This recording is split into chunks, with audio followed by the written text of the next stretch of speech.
In 2007, Commander Shepard was given the task to defend the entire galaxy, but instead, they spent their entire time flirting with alien and human races in hopes to get a romance cutscene.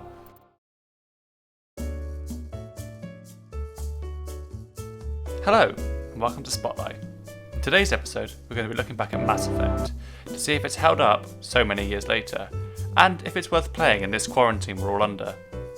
We'll be avoiding mainline story spoilers to allow anyone watching to complete the game based on the recommendation we give.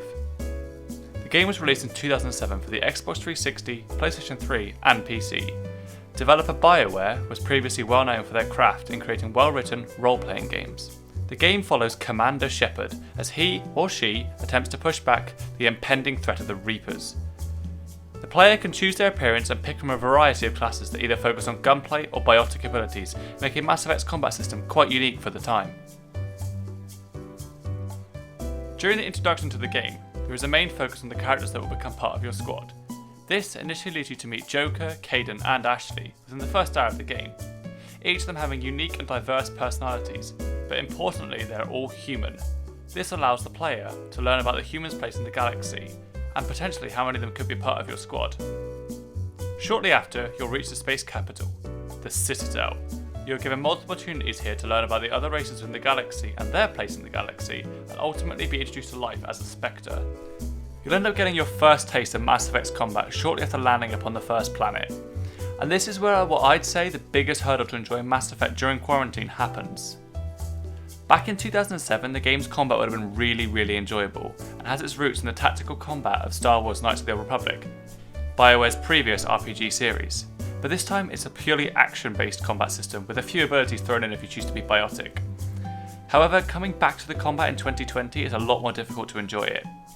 The combat's mechanics, such as the overheating, feel somewhat clunky and dated, and often very frustrating to play with. Adding on to this, the controls sometimes feel frustrating to play with and are quite dated again. It's not very fluid and lacks the nuance you'd find in more modern third-person shooters such as Horizon Zero Dawn or Gears of War. Even with the fun and more unique biotic abilities that Mass Effect presents, getting through Mass Effect's combat can be quite boring and tedious in my opinion. However, don't let Mass Effect's dated combat system stop you from enjoying the game. I'd recommend putting the game on its easiest difficulty and breezing through the combat sections. This will allow you to experience the game's absolutely excellent storytelling and get to build connections with the game's rich and unique characters. Exploration around the planets is also one of Mass Effect's real strong points, with each location having multiple ways to solve the problems you're presented and lots of people to talk to, allowing for you as a player to learn a huge amount about the world.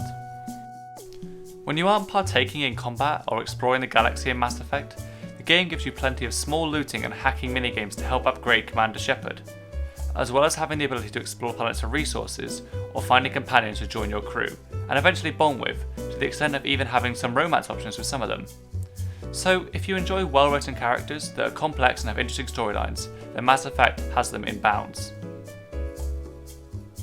Overall, I'd say Mass Effect is a really good game to play during the quarantine, as it will take up around 16 hours of your time.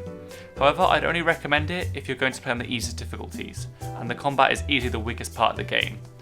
But as we've previously mentioned, the story and character development from this iconic franchise is truly something everyone should experience. This will also set you up nicely for the second game, which we will aim to cover in the future.